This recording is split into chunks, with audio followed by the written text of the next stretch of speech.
Hi everyone, welcome to another edition of Mark Plays on Get Your Game On, the channel dedicated to immersive gaming experiences. I had a viewer request. They wanted to see the DOF Reality H6 in action in IL2 Sturmovik. So that's what we're going to do today.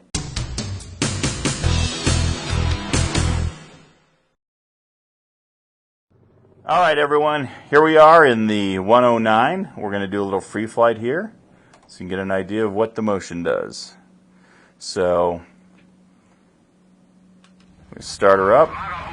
Let's see if I can actually get this thing to take off. Take a little rudder to compensate for the throttle.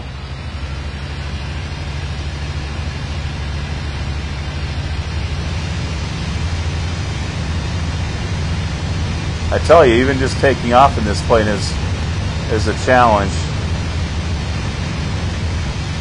Alright, we are airborne. Maybe. Oh! Well, I think I survived. Let's see if we can actually get off the ground without crashing. Now, full disclosure, I've got less than 10 hours in this game completely. I usually spend hundreds of hours in a flight sim to get comfortable with it. So, please forgive me if I fly poorly. Okay, so we're going to try taking off. What I have learned is IL2 is a very difficult / probably realistic simulator. You're not going to jump in here and just fly around arcadey style. So we're going to just do a little maneuver so you can get an idea of what the motion platform does. So let's go ahead and we're going to hit the toe brakes and give it some throttle. Put a few... Oh, hold on. See, there you go. Toe brakes aren't enough to hold it. Let's see if we can get back on the runway. Alright, I'm going to give it a little bit of flap. You obviously have to counter it. Alright, there we go. And that should be enough. And we're off. A little rough start, but I got off the ground, so I'm happy. So, put the flaps up. Now, I really struggled with this game. Let me go ahead and turn off our HUD. I really struggled with this game initially. I would be trying to dogfight, and it seems like halfway through the dogfight, the plane would just stall and crash. And what I found was there's an actual flying aid that does the auto throttle so that you don't burn the engine up, which is a good thing, but it was a little bit of a problem for me because I didn't realize what was going on. And I understand on these old planes you couldn't go 100% throttle continuously or else you would burn the motor up. But once I turned that off, at least I was able to fly decently. I may burn the motor up, but at least it's my fault and not some, assist that is causing it. So, alright, we got a little bit of altitude now. Flaps all the way up. So let's do, I think I just got shot at. I shouldn't be getting shot at. I'm in free flight. Okay, so we're going to do a little bit of some just basic maneuvers. We're going to start with a nice simple roll so you can see what the motion platform does. And I spent a little bit of time trying to get a decent profile for the H6. It still could use some tweaking, but it's at least close and it feels pretty good. Alright, so full throttle. I'm going to try a barrel roll. See if I keep from stalling and having problems. Alright, there's the barrel roll. And let's try a loop. So we get some speed up. Let's get a little more altitude. And alright, here goes the loop. Let's see what we can do here. Kill the throttle. Pull it back around. And hopefully we don't hit the ground. The wind in this, the sound is amazing. You really get the sensation of speed from that. So that's really cool. So those are some basic flight maneuvers so you can see what it looks like. I'm going to try a hammerhead. I haven't been real successful with this, but we're going to give it a shot. Alright, so hammerhead, we go up, get in the vertical, and then we rudder it over. Come on, see if we can rudder it over. And it's turning more into a loop, but that's my attempt at a hammerhead. So, now you've kind of seen the basic maneuvers and the basic motion. I want to try some bad weather. I have heard that there is turbulence in this game, so I want to see how the turbulence affects the actual motion platform. Alright, welcome back.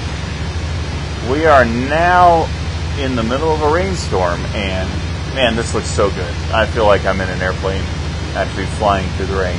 So I've got the wind turned all the way up, I've got the turbulence turned all the way up, and I can visually see the turbulence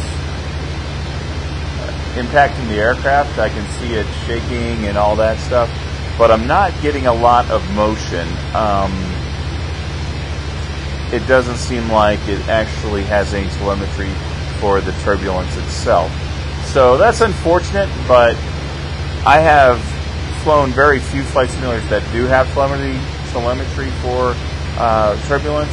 I think X-Plane does with an add-on mod, but none of the other ones that I played do.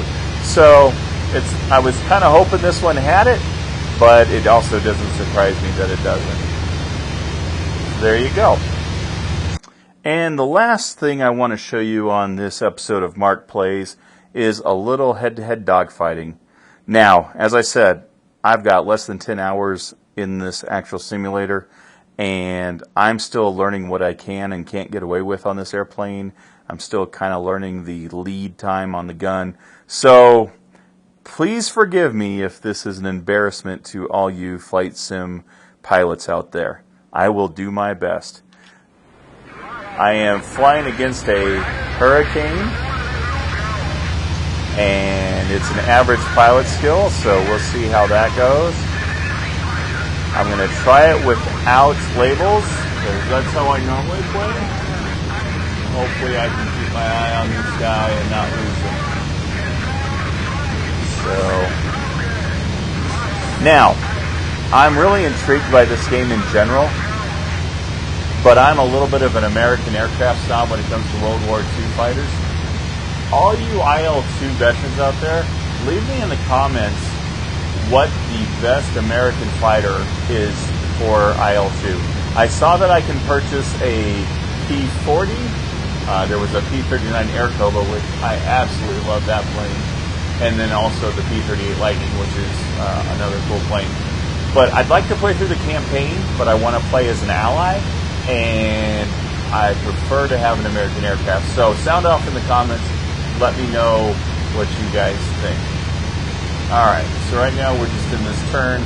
I've been at pretty high throttle here, so I don't want to burn the engine up. So we're going to try to see if I can maybe convince this guy to get out of this turn and maybe come after me down low or something. The really cool thing about the motion platform, you see I'm nose down a little bit. So even though I'm looking in the sky, the seat cues me in that I'm actually going down or up or whatever the case may be. Alright, here we go. He's coming back at me now. Don't let him get guns on me. There he goes. Alright, come on. Let's do a little flapping here. See if maybe we can turn on him a little bit.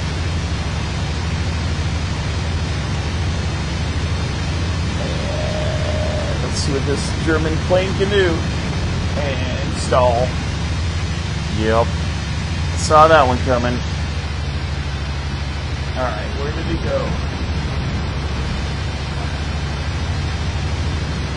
You can't see him? He's probably behind you, right? There he is. Oh yeah, come right in here. There we go. I don't know if I hit him or not. That was just a snapshot. Hoping to get lucky. Alright, but we are in good position now. Let's see what we got here. Yeah, not enough lead. Alright, Alright, let's break from there and see if we can re-engage. Just worry about burning the engine out. So that might have been a bad mistake, but we'll see. Here he comes. And he's firing. He missed. Right below me. Alright, there you go. That's what I'm looking for.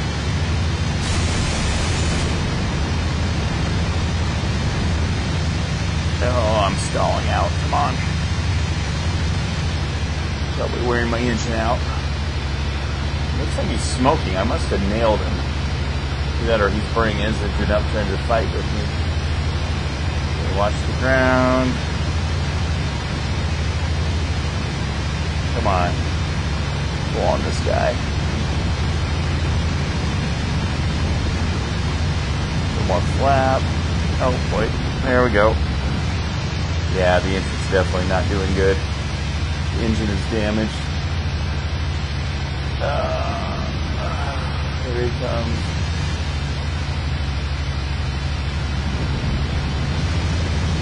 Alright, rule number 1, don't hit the ground.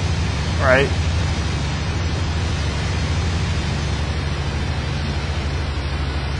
Maybe we get lucky here, even though our plane's not doing great engine-wise.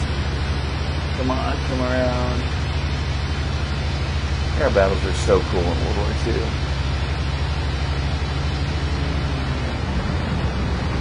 Oh, I got a little turbulence there. She flew by. That was kind of cool.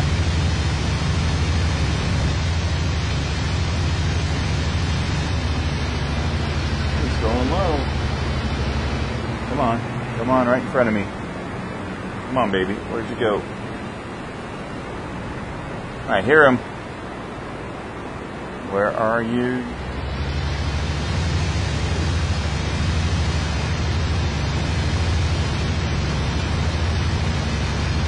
There he is.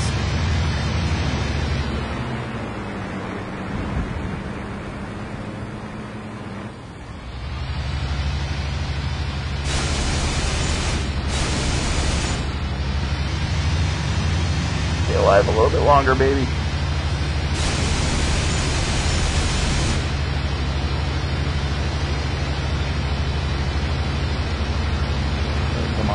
Didn't get much better than that. Alright, got hits on him. See if that does him in.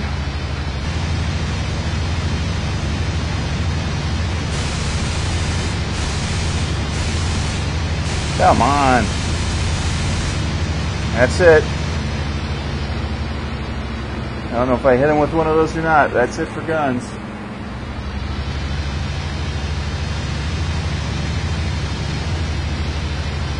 Well, I will work on getting better. That's that.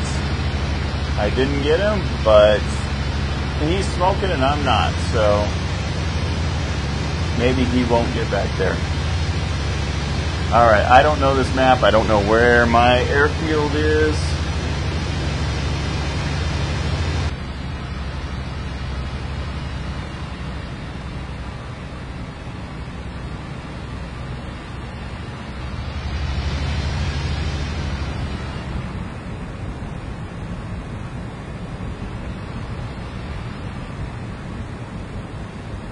Keep from denting the propeller up here.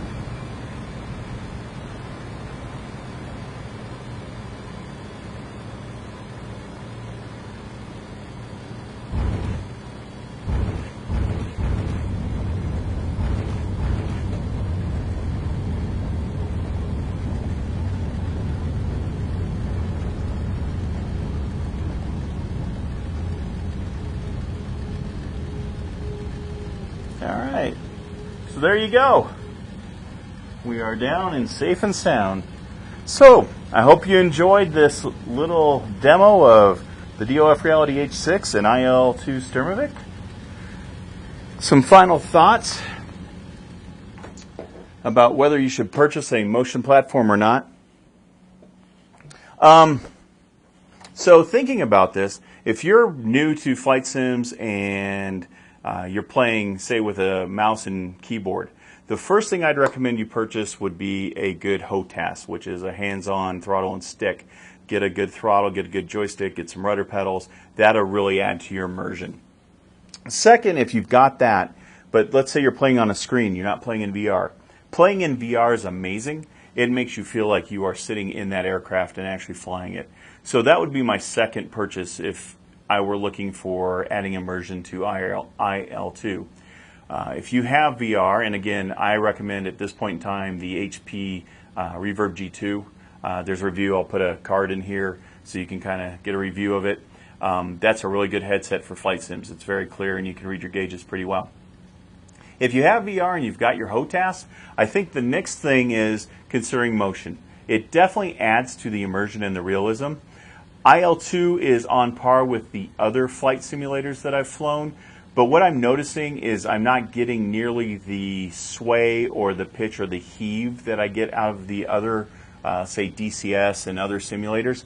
So you may be fine getting a 2 degree of freedom or 3 degree of freedom like the H2 or P2 or the H6 or, the H3 or the P3, which has your 3 degrees of freedom. Another option you may look at is the WWII. Make sure it's the WWII. That's a new motion platform that just came out that's a 3 degree of freedom, but it has a lot of pitch and roll, more so than any other simulator that I've seen out there that's affordable. So that might be something to look into also. I don't have any experience with it. It's brand new, but use your own judgment and decide whether that might be a good choice for you as well. So I hope that helps you. At the end of the day, you've got to decide, if the added expense of a motion platform is worth it for what you're looking for. But it definitely works in IL2. It adds to it, and I'm looking forward to playing it some more. So if you haven't, please like and subscribe. And until next time, get your game on.